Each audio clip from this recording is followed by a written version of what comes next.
देखिएगा हम लोग आज अपना same chapter complex variables last वाली वीडियो क्या है कंटिन्यू कर रहे हैं। लास्ट वीडियो में हमने जो कर लिया था, हमने एनालिटिक फंक्शन के बारे में स्टडी कर लिया था, अच्छे से कॉची-रीमान इक्वेशन के बारे में बात कर ली थी। और देखिए आज हम लोग करने वाले हैं कुछ नई बातें, ठीक है ना। जैसे जो हमारा पहला आज का सवाल है वो क्या स्टेट कर रहा है, आपके पास एक फंक्शन है F Z is equal to root modulus x Y, ठीक है ना। आपके पास F Z is equal to आपके पास एक फंक्शन है, हमें शो करना है कि this is not regular at the origin, origin पर रेगुलर नहीं है, पहली बात, ठीक है ना। बताऊंगा अभी रेगुलर का मतलब क्या होता है। Although Cauchy Riemann equations are satisfied, और आपको कॉची-रीमान इक्वेशंस को सेटिस्फाई करके बताना है, और ये और शो करना है कि ओरिजिन पर ये जो फंक्शन है वो रेगुलर नहीं है, ठीक है। देखिए कॉची-रीमान इक्वेशन की हम लोग अगर बात करें तो कॉची-रीमान इक्वेशन में क्या होता है कि आपको यू और वी बेसिकली आपको चाहिए होता है। अगर यू और वी आपके पास होता है तो आप del you upon del x, del we upon del we upon del x, del you upon del y, del we upon del y आसानी से निकाल लेते हैं और अपनी इक्वेशंस को सेटिस्फाई कर देते हैं। अब यहाँ पर क्या है कि यू और वी आपको डायरेक्टली नहीं पता, आपको पता है कि f Z is equal to आपके पास रूट मॉडुलस एक्स वाई है ना। F Z is equal to root modulus x y है, और यहाँ से आपको यू और वी बनाना पड़ेगा, ठीक है ना। यहाँ से आपको यू और वी बनाना पड़ेगा। देखिए कैसे बनाएंगे एफ जेड। चलिए मैं थोड़ा सा इसको जूम कर लेता हूँ पहले। हाँ जी, तो देखिए हमारे पास क्या है, F Z is equal to है यू एक्स, मतलब एफ जेड बेसिकली जेड का एक फंक्शन है। और जेड क्या होता है आपको बहुत अच्छे से पता है, जेड होता है आपके पास U and U plus I V, ठीक है ना। बेसिकली ये रहता है यू प्लस आई वी रहता है। अच्छा अब हम लोग आप अगर बात करें, जैसे हमको निकालना है यहाँ पर क्या निकालना होता है, del you upon del X हमको चाहिए होता है, del you upon del Y चाहिए होता है, del we upon del X और del we upon del Y. मतलब ये हमको क्लियर है कि यू और वी जो हैं वो एक्स और वाई के फंक्शंस रहेंगे, ठीक है ना। यू और वी होंगे जो वो एक्स और वाई के फंक्शंस होंगे, और जेड जो होगा वो यू और वी का फंक्शन होगा, है ना। ये कंडीशन है। तो अगर हम लोग एफ जेड की बात करें तो एफ जेड जो है हमारा वो है यू एक्स वाई प्लस आई वी एक्स वाई। ये क्या रिप्रेजेंट कर रहा है, यू एक्स वाई का मतलब क्या हो गया कि हमारा जो यू है वो एक्स वाई का एक फंक्शन है, ठीक है ना। इसी तरीके से जो वी है हमारा वो भी एक्स वाई का एक फंक्शन है, और जो हमें एफ जेड दिया हुआ है वो है रूट मॉड्यूलस एक्स वाई के इक्वल। इतनी कंडीशन आपको क्लियर है, इसमें कोई दिक्कत वाली बात नहीं है। आप दोनों साइड कर दीजिए कंपैरिजन। देखिए एफ जेड जो है उसकी जगह पर आप ये लिख सकते हैं, ठीक है। अब ये ओरिजन आपस में सेम हो गई क्योंकि एफ जेड की value root modulus x y थी। अब आप दोनों साइड कंपैरिजन कर दिए, रियल पार्ट्स और इमेजिनरी पार्ट्स का आपस में कंपैरिजन कर दीजिए। तो देखिए यहाँ पर जो रियल पार्ट है वो यू एक्स वाई है, और यहाँ पर जो रियल पार्ट है वो रूट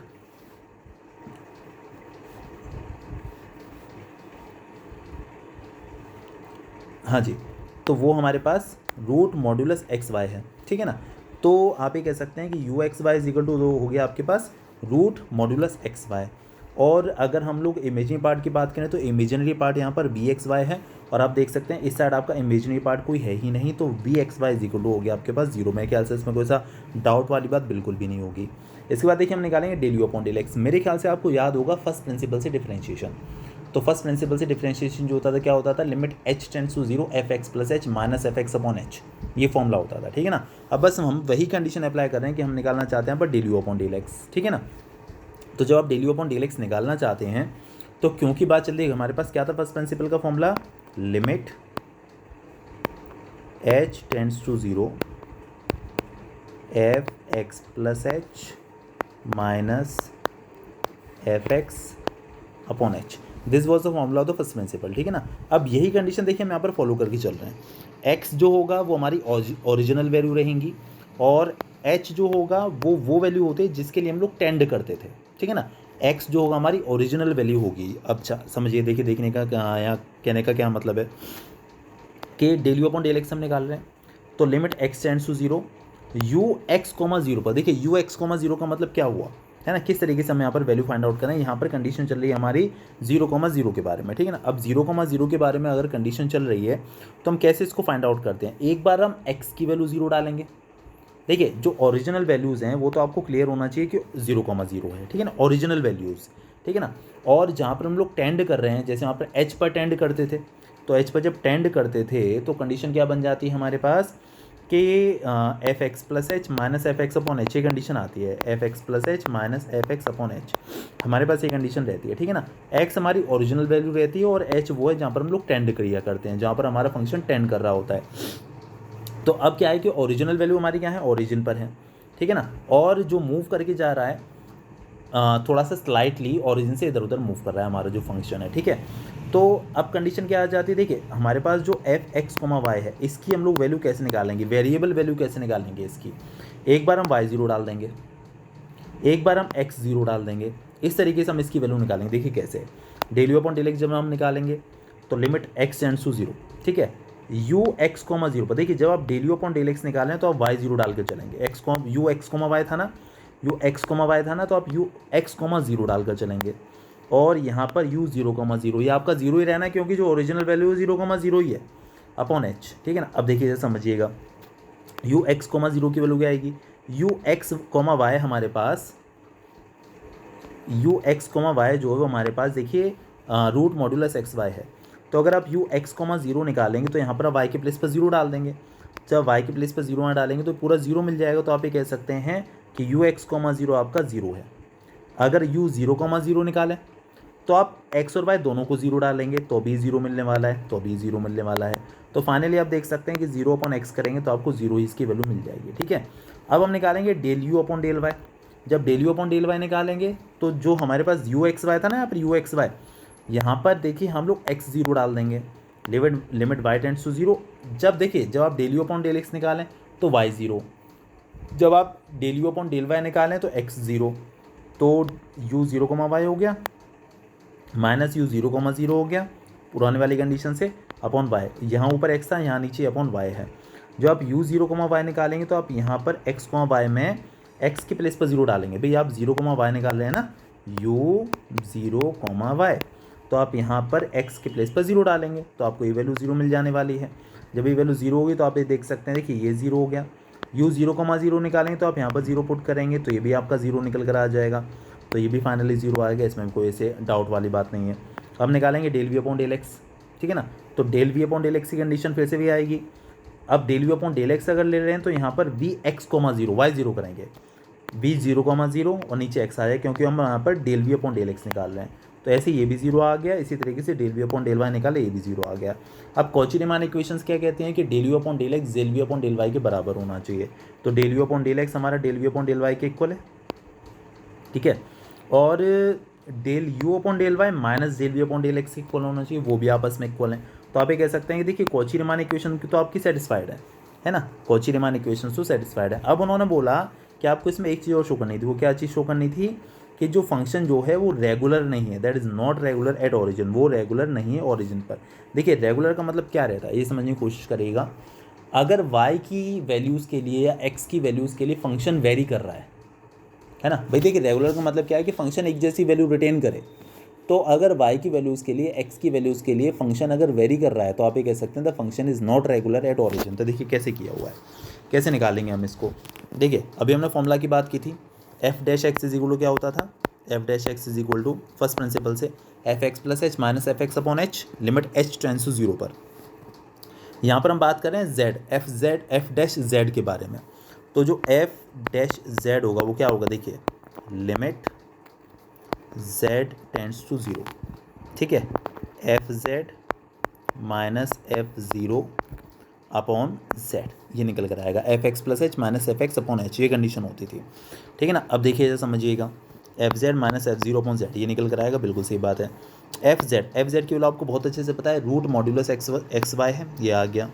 एफ जीरो की बात करें, देखिए एफ जीरो मतलब फंक्शन जो हमारे पास था एफ जेड था। अगर आप एफ जीरो निकालेंगे यहाँ से तो देखिए एफ जीरो मतलब जब आप जेड के प्लेस पर जीरो डालेंगे, ठीक है ना, तो ये वैल्यू आपको देखिए जीरो मिल जाएगी। क्योंकि देखिए मैं बताता हूँ क्या, u जो है z जो है वो एक्स वाई का एक फंक्शन रहता है बेसिकली, u v का, z जो है वो u v का एक फंक्शन रहता है। अब जब ये और दोनों जीरो हो जाते हैं बेसिकली, मतलब देखिए ओरिजिन की बात यहाँ पर चल रही है ना, ओरिजिन की बात चल रही है, तो u जो है हमारा एक्स वाई का फंक्शन है और v जो है वो भी हमारा एक्स वाई का फंक्शन है। अगर हम ओरिजिन की बात कर रहे हैं तो एक्स वाई जब आप यहाँ डालेंगे तो ये भी जीरो मिल जाता है, ये भी जीरो मिल जाता है, तो u और v जब दोनों जीरो हो जाते हैं तो z भी ज़ीरो हो जाता है। तो यहाँ पर जो f ज़ीरो है वो आप देख सकते हैं, देखिए ज़ीरो आ जाएगा। और एफ जेड की वैल्यू रूट एक्स वाई है, ठीक है। और z की वैल्यू अभी हम पीछे बात कर रहे थे ना कि z जो हमारा, देखिए z जो है बेसिकली वो u प्लस आई वी होता है, ये रहता है। ठीक है ना। z जो हमारा u प्लस आई वी रहता है वो आप यहाँ पे u प्लस आई वी डालिए, उन्होंने x प्लस आई वी डाल दिया, आप u प्लस आई वी डालिए, ठीक है, u प्लस आई वी डालना चाहिए। अच्छा अब देखिए ज़रा इस पर ध्यान दीजिएगा, ये जो f डैश ज़ीरो है ये y पर डिपेंडेंट है, आप देख सकते हैं, ये x पर डिपेंडेंट है, आप देख सकते हैं। तो इसीलिए आप ये कह सकते हैं the function is not regular at origin. अगर यहाँ पर x और y पर डिपेंड नहीं रहता, ओरिजिन पर डालने के बाद सारी वैल्यूज़ वैनिश हो जाती हैं या तो कांस्टेंट आ जाते हैं, तो आप ये कह सकते थे the function is regular. But यहाँ पर क्या है कि वो एक्स वाई पर डिपेंडेंट है, इसीलिए आप ये कह सकते हैं the function is not regular at the origin. ठीक है, तो कॉची-रीमान इक्वेशन तो सेटिस्फाई होगी लेकिन फंक्शन रेगुलर नहीं है। ठीक है, चलिए नेक्स्ट क्वेश्चन पर मूव करेंगे। इसके बाद देखिए अपना अगला सवाल है, using CR equation Cauchy Riemann equations show that fz is equal to modulus z square is not analytical at any point. आपको शो करना है कि एनालिटिकल नहीं है, मतलब कॉची-रीमान इक्वेशन जो है सेटिस्फाई नहीं रहनी चाहिए। कॉची-रीमान इक्वेशन को आपको डिस्प्रूव करके बताना है, तो यहाँ से कंडीशन आ जाएगी कि आपका जो फंक्शन है वो एनालिटिकल नहीं है। ठीक है, तो देखिए सबसे पहले बात आ जाती है कॉची-रीमान इक्वेशन के लिए कि आपको u चाहिए और v चाहिए। तो अगर आप u और v ऑब्टेन कर पाते हैं, u और v आप फाइंड आउट कर लेते हैं, तो आप आसानी से शो कर सकते हैं कि कॉची-रीमान इक्वेशन यहाँ पर सेटिस्फाइड हैं या फिर नहीं है। ठीक है, तो हम उसी की कोशिश थोड़ी सी करेंगे। सबसे पहले देखिए हम फंक्शन को कन्वर्ट करने की कोशिश करते हैं u और v के फॉर्म में। तो यहाँ पर हम लोग बात करें तो हमारे पास है जो fz है, fz आप क्या मान कर चलते हैं u प्लस आई वी, और u प्लस आई वी मतलब कि जो fz की वैल्यू आपको दे रखी है मॉडुलस ऑफ z स्क्वायर। तो आप ये कह सकते हैं कि जो u प्लस आई वी है that is equal to modulus of z whole square, condition ये है। अब आपको शायद से याद होगा कि z का जो मॉडुलस होता है वो होता है x प्लस आई वाई, सॉरी z जो बेसिकली हम लोग अगर लेके चलते हैं कोई कॉम्प्लेक्स नंबर x प्लस आई वाई, तो आप इसका मॉडुलस कैसे निकालते हैं, है ना, z का आप मॉडुलस कैसे निकालते हैं। शायद आपको याद होगा कि रूट के अंदर रियल पार्ट का स्क्वायर प्लस इमेजिनरी पार्ट का स्क्वायर मतलब कि x square plus Y square. तो जो z का मॉडुलस है, z का मॉडुलस वो root x square plus Y square के इक्वल है।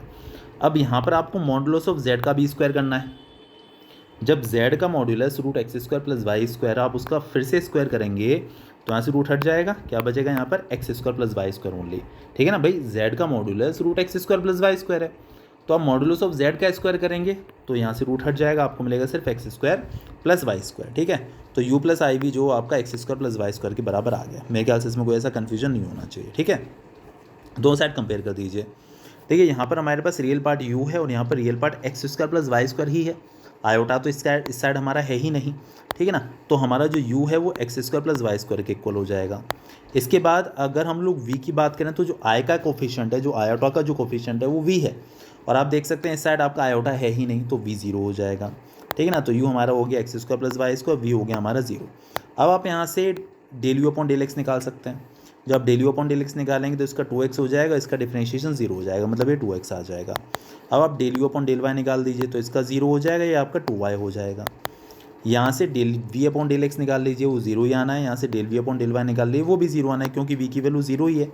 अब ध्यान दीजिएगा ज़रा, अगर हम कॉची-रीमान इक्वेशंस की बात करें हैं तो देखिए del u upon del x जो होता है वो del v upon del Y के बराबर होना चाहिए।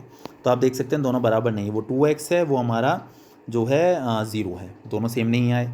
ठीक है ना, समझ आए कहने का मतलब, हमें ये शो करना था ये एनालिटिकल नहीं है।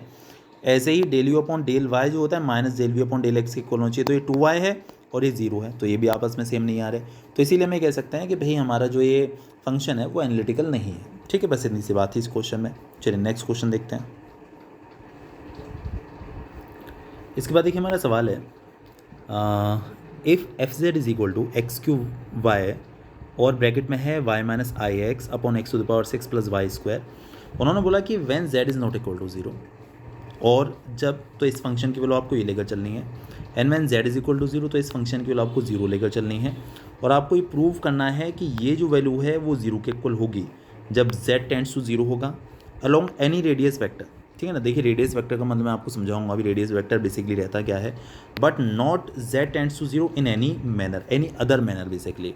तो ये कहना चाह रहे हैं कि ये जो वैल्यू है जैसा आप देख रहे हैं ये 0 के बराबर हो जाएगी जब मतलब कोई आप रेडियस वेक्टर लेके चलेंगे। देखिए रेडियस वेक्टर का मतलब क्या होता है कहने का, कि ये कहना चाहते हैं कि आपके पास कोई एक लाइन है ना, जो ओरिजिन से पास हो रही है, और जनरली जो ओरिजिन से जो लाइन पास होती है उसकी इक्वेशन हमारे पास क्या होती है, आपको बहुत अच्छे से पता है, y equal to M x.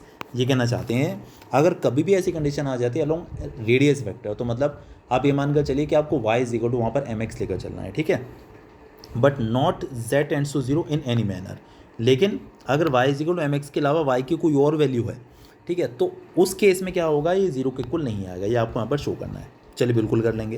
देखिए सबसे पहली बात तो ये आ गई कि ये क्वेश्चन दो तरीके से आता है। एक तो ये जैसे यहाँ पर दिया हुआ है, ठीक है ना, जो आपको प्रूफ करवा रहा है कि ये वैल्यू 0 के इक्वल है जब z टेंड्स टू 0 है ना, और कोई भी हमारे पास रेडियस वेक्टर हो गया जैसे कि y is equal to M X, तो एक क्वेश्चन तो इस तरीके से आता है।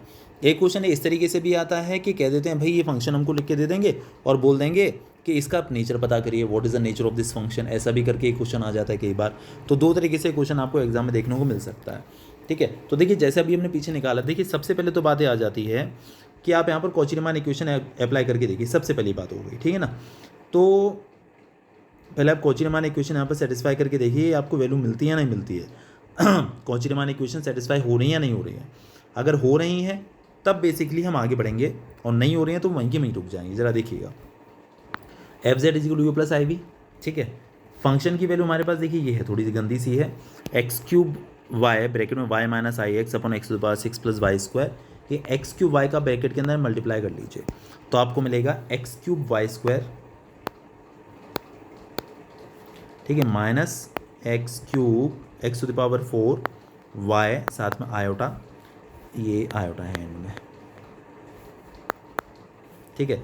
और नीचे जो है X to the power 6 plus Y square, ये हमने दोनों के नीचे अलग अलग यहाँ पर लिख दिया, और यहाँ पर भी, ठीक है।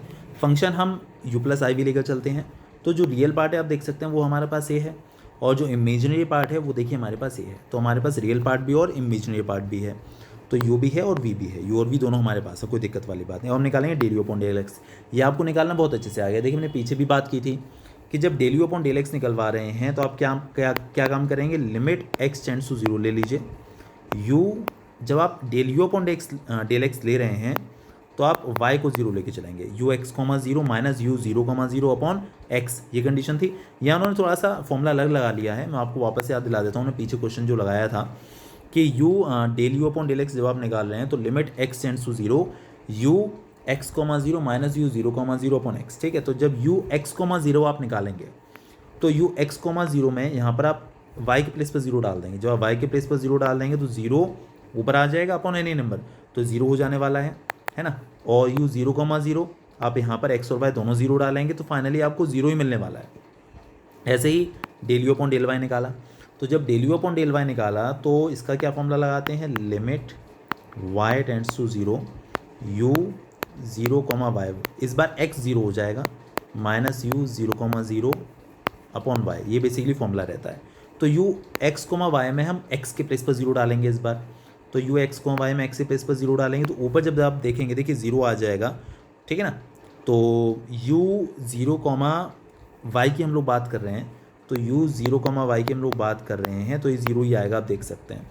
माइनस यू 0 कॉमा 0 वो भी आपका 0 ही आएगा, x और y दोनों 0 डालेंगे तो फाइनली ये भी देखिए आपका 0 मिलने वाला है। इसी तरीके से del we upon del Y निकाला जाएगा और del we upon del X निकाला जाएगा। तो यहाँ पर आपकी कॉची-रीमान इक्वेशन सेटिस्फाई हो जाती हैं। Del you upon del x जो होता है वो del we upon del Y के इक्वल आ जाता है, और del you upon del Y minus del we upon del X के इक्वल आ जाता है। तो आप यहाँ से कह सकते हैं कॉची-रीमान इक्वेशन जो वो सेटिस्फाइड है। अगर आप कॉची-रीमान इक्वेशन सेटिस्फाइड हैं तभी आप ये वाली वैल्यू फाइंड आउट करेंगे कि ये वैल्यू 0 पर टेंड करेगी। कौन सी वाली, ये वाली वैल्यू, है ना। मतलब ये कहने का कि अगर ये कंडीशन आ जाती है तो फंक्शन का डिफरेंशिएबल होना ज़रूरी है। भाई देखिए ये बेसिकली क्या है, डेरिवेटिव को रिप्रेजेंट करता है, आपका एफ डैश जेड है। आप ध्यान से देखिए, this is F dash Z, ठीक है। तो जब आप एफ डैश जेड ले रहे हैं, आप उसको डिफरेंशिएशन कर रहे हैं, डिफरेंशिएबल आपको चाहिए बेसिकली फंक्शन की, फंक्शन का डिफरेंशिएबल होना ज़रूरी है। तो फंक्शन का डिफरेंशिएबल होना कैसे आप प्रूव कर पाते हैं, वो आप तब कर पाते हैं जब वो एनालिटिक हो, और एनालिटिक कैसे शो करते हैं, कॉची-रीमान इक्वेशन की हेल्प से। तो बस वही चीज़ है, ठीक है। तो अब ध्यान दीजिएगा, देखिए ज़रा, अब हमने निकाला F z minus F 0 upon Z, जो हमसे वैल्यू निकलवाई थी। तो देखिएगा एफ जेड तो हमारे पास ही रहा, कोई दिक्कत वाली बात ही नहीं है ना। माइनस एफ 0 निकाला है तो एफ 0 आ गया अपॉन जेड, जेड हमारा एक्स प्लस आई वाई रहता है, ठीक है ना। बस हमने यहाँ पर वैल्यू सब्स्टिट्यूट कर दी, ऐसा कुछ खास नहीं है। इसे थोड़ा सा हमने सिंप्लीफाई किया तो देखिए हम देखेंगे तो हमारे पास ये निकल कर आ गया, और ऐसा कुछ खास नहीं, ऐसा कुछ नीचे ऐसे मल्टीप्लिकेशन किया हुआ है और कुछ ऐसा स्पेशल नहीं किया हुआ है, तो ऐसा कुछ खास आया नहीं है। ये हमारे पास निकल कर आ गया -i(x3y)/(x²+y²). ये बेसिकली हमारे पास वैल्यू निकल कर आ गई। अब उन्होंने बोला अलोंग द रेडियस वेक्टर, तो देखिए मैंने क्या बताया आपको, y=mx यहाँ पर डालना होता है, तो आप इसमें y के प्लेस पर mx डाल दीजिए। तो यहाँ पर y के प्लेस पर आप mx लिखेंगे तो देखिए ये आ गया, यहाँ पर भी लिखेंगे तो देखिए ये आ गया, कोई दिक्कत नहीं है। अब कंडीशन क्या आ जाती है, अब कंडीशन ये आ जाती है कि y=mx वाली बात तो चल गई। अब ये ओरिजिन पर बात चल रही है, तो अगर ओरिजिन पे बात चल रही है तो x, y दोनों 0 0 आप यहाँ पर सब्स्टिट्यूट करेंगे। जब आप इसमें 0 0 सब्स्टिट्यूट करेंगे x और y दोनों, तो आप देख सकते हैं ऊपर x है, तो x के प्लेस पर जहाँ पर 0 डालेंगे तो फाइनली 0 आ जाएगा, कोई दिक्कत वाली बात नहीं। तो क्या कंडीशन है कि ये वैल्यू 0 तब आ रही है जब आप किसी रेडियस वेक्टर के अलॉन्ग ले रहे हैं। रेडियस वेक्टर मतलब y=mx, कंडीशन ये थी, तो आ गया 0। अब उन्होंने बोला इसके अलावा अगर कोई y की वैल्यू हो, जैसे y=mx के अलावा कोई और y की वैल्यू हो, तो जैसे यहाँ पर ले लिया हमने y=x3, ठीक है। तो अगर y=x3 आप यहाँ पर सब्स्टिट्यूट करते हैं कहाँ पर, इस फंक्शन में, तो आपको मिलेगा ऊपर -i(x⁶/(x⁶) प्लस y के प्लेस पर आपने x³ डाला तो x⁶, ये निकल कर आया। तो देखिएगा यहाँ पर आ गया -i(x⁶/2x⁶), ये आ गया ना यहाँ से, ठीक है। तो x⁶ से कैंसिल, -i/2 आ गया।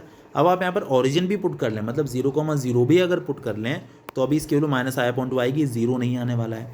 मतलब अगर y की वैल्यू एक रेडियस वेक्टर के अलॉन्ग सब्स्टिट्यूट कर रहे हैं, मतलब अगर y=mx आप सब्स्टिट्यूट कर रहे हैं तो आपको 0 मिलेगा, अदरवाइज 0 नहीं मिल रहा है। ये तो आपको शो करना था, ठीक है। तो ये कहानी इसके अंदर थी। इस क्वेश्चन के ऊपर ये भी कह सकते हैं भाई आप इस फंक्शन का नेचर बताइए कि इस फंक्शन का नेचर कैसा है, ऐसा भी क्वेश्चन यहाँ पर कई बार आ जाता है, ठीक है। चलिए नेक्स्ट क्वेश्चन के बारे में बात करते हैं। देखिए ये भी सेम काइंड का ही क्वेश्चन है। Prove that the function f(z) defined by f(z) = x³ 1 + i - y³ 1 - i/(x² + y²). उन्होंने बोला कि अगर z 0 के इक्वल नहीं है तो इस फंक्शन की वैल्यू आपको ये लेकर चलनी है, और जब z 0 के इक्वल है तो ये लेकर चलनी है। तो बिल्कुल पीछे ऐसा सवाल है, आपको शो करना है कि ये कंटिन्यूस है and Cauchy Riemann equations are satisfied. तो देखिए कंडीशन क्या आ जाती है कि अगर ये बोल देते हैं कंटिन्यूस है, तो ये कंटिन्यूस को आप कैसे शो कर सकते हैं। तो देखिए यहाँ पर कंटिन्यूस शो करने का सबसे बढ़िया तरीका क्या है कि आप बस ये दिखा दीजिए कि जो फंक्शन है वो रियल वैल्यू एग्जिस्ट कर रहा है, इसके अंदर रियल वैल्यूज़ हैं एक्स और वाई की, मतलब फंक्शन की रियल वैल्यू आपको मिलने वाली है। तो देखिए जब z 0 के इक्वल नहीं है तो मतलब u 0 और y 0 आपको नहीं लेके चलना, सॉरी x 0 y 0 आपको नहीं लेकर चलना है। तो जब x और y 0 नहीं लेके चलने तो आप देख सकते हैं कि इसकी कोई ना कोई रियल वैल्यू आपको मिलेगी, है ना भाई। जब आप x और y 0 डाल देंगे तब नीचे 0 आएगा खाली, और एनी नंबर अपॉन 0 तब अनडिफाइंड आता है।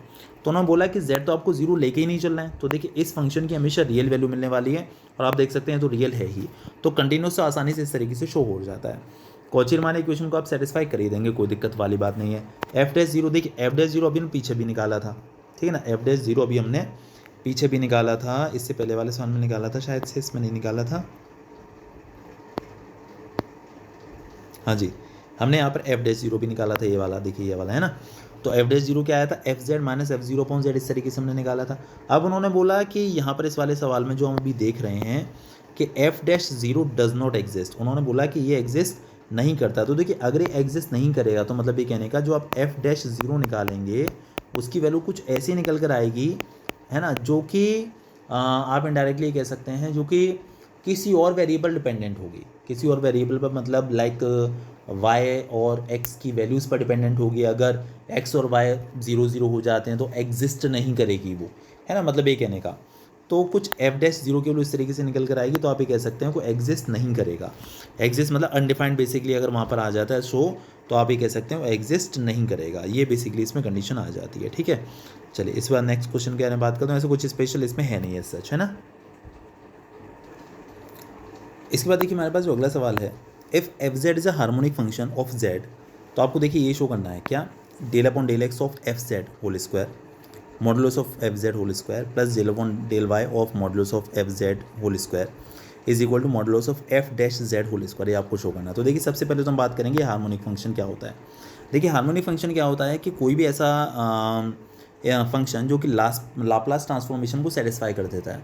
क्या होता है लाप्लास ट्रांसफॉर्मेशन, या फिर लाप्लास इक्वेशन भी आप उसको कह देते हैं, del² u upon del x square plus del square U upon del Y square बराबर 0। अगर ये इक्वेशन सेटिस्फाई हो जाती है तो आप ये कह सकते हैं कि वो जो है एक हार्मोनिक फंक्शन है। तो यहाँ पर उन्होंने हमको दिया हुआ है कि एक हार्मोनिक फंक्शन है एफ जेड, मैंशन है हमको ये चीज़, और आपको ये इसके इक्वल शो करना है। देखिए यहाँ पर भी एफ जेड की कहानी हमारी चल रही है और आप बहुत अच्छे से जानते हैं कि एफ जेड हमारे यू प्लस आई वी के बराबर होता है। अब आप देख सकते हैं कि यहाँ पर आपको एफ जेड का मॉडुलस भी चाहिए। तो जब एफ जेड का मॉडुलस चाहिए तो आप मॉडुलस ले लीजिए दोनों साइड। मॉडुलस आपको कोई किसी भी कॉम्प्लेक्स नंबर का लेना बहुत अच्छे से आता है। रूट के अंदर रियल पार्ट का स्क्वायर प्लस इमेजिनरी पार्ट का स्क्वायर, इस तरीके से आप इसका मॉडुलस आसानी से ले सकते हैं। तो मॉडुलस ऑफ एफ जेड हो जाएगा हमारा root U square plus V square. अब देखिए, अब हम बात करेंगे जो हमें चाहिए del upon del X of F Z का मॉडुलस।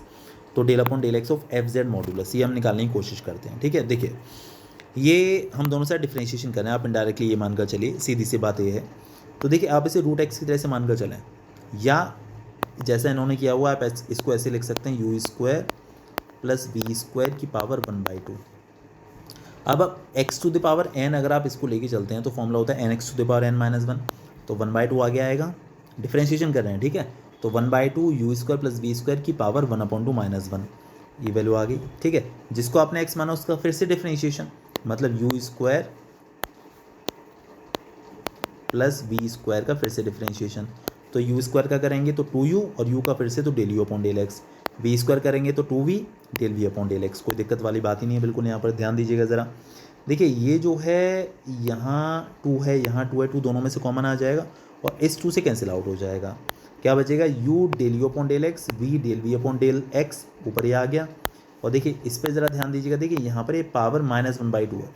अगर हम इसको नीचे लेकर चले जाते हैं तो ये हो जाएगा हमारे पास, वैसे इसकी ज़रूरत नहीं थी, इन्होंने थोड़ा काम बढ़ा दिया। देखिए मैं आपको अपने तरीके से समझाता हूँ। आप इसका डिफ्रेंशिएशन करेंगे, दोनों साइड हम डिफ्रेंशिएशन कर रहे थे, तो इसे आप रूट एक्स की तरह से मानेंगे। रूट एक्स का डिफ्रेंशिएशन क्या होता है, 1/2 रूट एक्स। तो 1/2 root U square plus V square.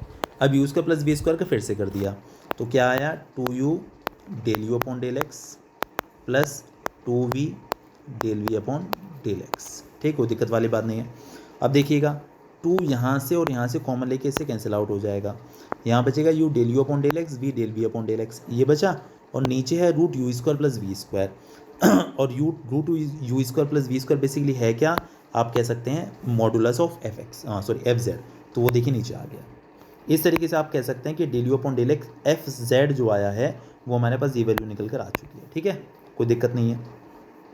इसी तरीके से हमें भी निकालना पड़ेगा del upon del Y F dash modulus of F Z, ये भी हमको निकालना पड़ेगा। बिल्कुल देखिए सेम मेथड आप अप्लाई कर सकते हैं और ये वैल्यू निकल कर आ गई। अब हमें जो LHS में लेकर चलना था मैं आपको दिखा देता हूँ। LHS क्या था हमारा, ये था del upon del X F Z modulus F Z whole square del upon del Y modulus of F Z whole square is equal to, ये आपको दिखाना था।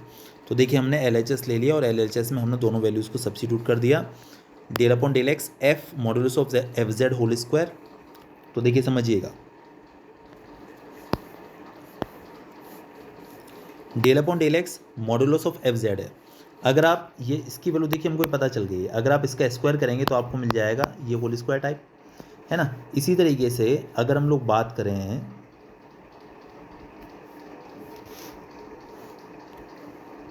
ये del upon del Y F modulus of F Z का whole square, तो ये भी देखिए इसका होल स्क्वायर आ जाएगा। तो इसकी वैल्यू और इसकी वैल्यू देखिए दोनों हमने यहाँ पर सब्स्टिट्यूट कर दिए, कोई ऐसा कन्फ्यूजन बिल्कुल नहीं होना चाहिए। और नीचे मॉडुलस ऑफ एफ जेड ही आया था दोनों में, तो उसका होल स्क्वायर नीचे आ जाएगा, आप देख सकते हैं। अच्छा अब देखिए ज़रा ध्यान दीजिएगा क्या हम लोग इसमें कर सकते हैं। u del you upon del X, v del we upon del x,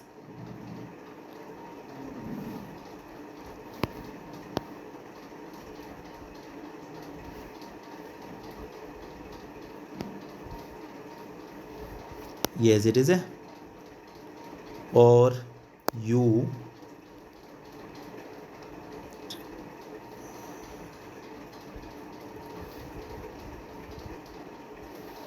देखिए यहाँ थोड़ा सा मिसप्रिंट था, तभी मैं सोच रहा हुआ कैसे। यहाँ देखिए del you upon del Y था, आपको बहुत अच्छे से पता है कि कॉची-रीमान इक्वेशन से del you upon del Y जो होता है वो minus J B upon del X के बराबर होता है। तो देखिए यहाँ पर डेल वी आएगा ये, ठीक है ना, minus del we upon del x. ठीक है, इसी तरीके से यहाँ पर देखिए del we upon del Y है, तो del we upon del Y जो होता है वो del you upon del X के बराबर होता है। तो इसकी जगह पर देखिए del you upon del X लिख दिया गया है। तो यू और वी में थोड़ा सा कन्फ्यूजन है हो गया है यहाँ बी होना चाहिए, यहाँ पर यू होना चाहिए, ठीक है। अच्छा अब देखिएगा, इसका होल स्क्वायर ओपन कर दिया, इसका होल स्क्वायर ओपन कर दिया, कुछ टर्म्स कट पिट गए, U square plus V square common आ गया, तो अंदर बचा del you upon del X का whole square plus del we upon del X का होल स्क्वायर, ये वैल्यू हमारे पास निकल कर आ गई। अब देखिए, अब मैं आपको एक चीज़ दिखाऊं कि जो हमारा एफ जेड था उसका मॉड्यूलस जो था वो यू प्लस रूट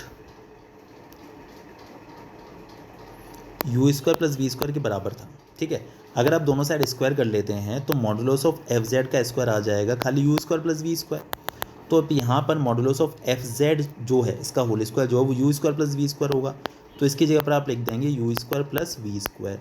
तो U square plus V square से टर्म कैंसिल आउट हो जाएगा, यहाँ बचेगा del you upon del X का whole square plus del we upon del Y का होल स्क्वायर, जिसको आप जो है इसको आप ये भी कह सकते हैं कि modulus of F dash Z का होल स्क्वायर है, F dash Z del you upon del X का whole square plus del we upon del Y का होल स्क्वायर, है ना। कैसे कह सकते हैं, देखिए जो आपके पास एफ जेड है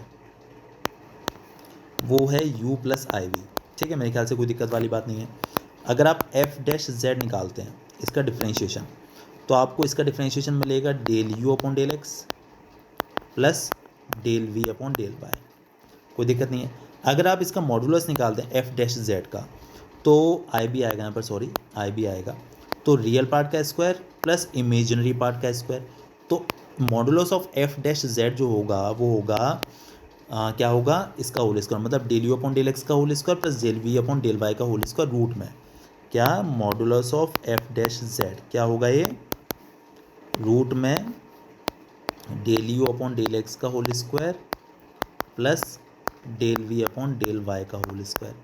अगर आप दोनों साइड स्क्वायरिंग कर लें तो यहाँ से रूट हट जाएगा, तो यहाँ बचेगा del you upon del X का whole square plus del we upon del Y का होल स्क्वायर, वो आपका modulus of F Z whole square के इक्वल हो जाएगा।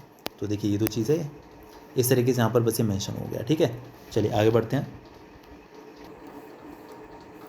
इसके बाद देखिए हमारे पास जो नेक्स्ट क्वेश्चन है वो क्या कह रहा है, verify that the function on u1 x, y is equal to X Y is harmonic.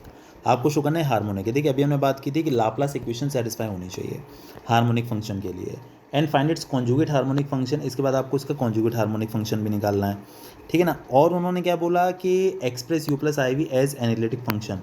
अच्छा देखिए ये नई चीज़ आई है कि किसी कॉम्प्लेक्स वेरिएबल फंक्शन को आप कैसे एनालिटिक फंक्शन की फॉर्म में रिप्रेजेंट कर सकते हैं। देखिए इसके बारे में बाद में बात कर लेंगे। हाल फिलहाल तो हम देखिए बात करें इसे कैसे वेरीफाई करें कि हार्मोनिक फंक्शन है। तो देखिए यू एक्स वाई हमको दे रखा है एक्स वाई के इक्वल, कोई दिक्कत नहीं है। तो लाप्लास ट्रांसफॉर्मेशन या फिर लाप्लास इक्वेशन को सेटिस्फाई करने के लिए आप del you upon del x निकाल लीजिए, एक्स के रेस्पेक्ट में डिफ्रेंशिएशन, ठीक है ना। Del you upon del Y निकाल लीजिए और इसका फिर से differentiation del square U upon del X square. और देखिए ये आपके पास है एक्स वाई, राइट, आपके पास है एक्स वाई। तो जब आप इसका del you upon del x निकालेंगे तो एक्स का वन हो जाएगा, सिर्फ वाई बचेगा। अब आप del you upon del Y निकालेंगे तो वाई का वन हो जाएगा, सिर्फ एक्स बचेगा। इसका आप फिर से डिफ्रेंशिएशन करेंगे del square U upon del X square, तो यहाँ पर एक्स है ही नहीं, जीरो आ जाएगा। Del square U upon del Y square निकालेंगे, इसका वाई के रेस्पेक्ट में ये भी जीरो आ जाएगा। तो देखिए कंडीशन आती है कि del square U plus upon del X square plus del square U upon del Y square दोनों का सम जीरो के बराबर आना चाहिए। तो आप ये कह सकते हैं कि जो फंक्शन है वो हार्मोनिक फंक्शन है, ठीक है। तो ये कंडीशन हो जाती है आपकी हार्मोनिक फंक्शन की। देखिए इसके बाद उन्होंने जो हमको बोला हुआ ना कॉम्प्लेक्स कॉन्जुगेट वाला जो बात उन्होंने बोली हुई है हार्मोनिक फंक्शन, ये चीज़ और एक्सप्रेस यू प्लस आई वी एज एनालिटिक फंक्शन ये वाला, देखिए नई चीज़ है। ये मैं नोट्स बना के आपको इसकी वीडियो सुबह तक सेंड कर दूंगा, अभी आप इतना कर लेना, फिर आपको सुबह तक इसकी वीडियो नोट्स बनाने पड़ेंगे, उसके बिना काम नहीं चल पाएगा इस पार्ट का, ठीक है।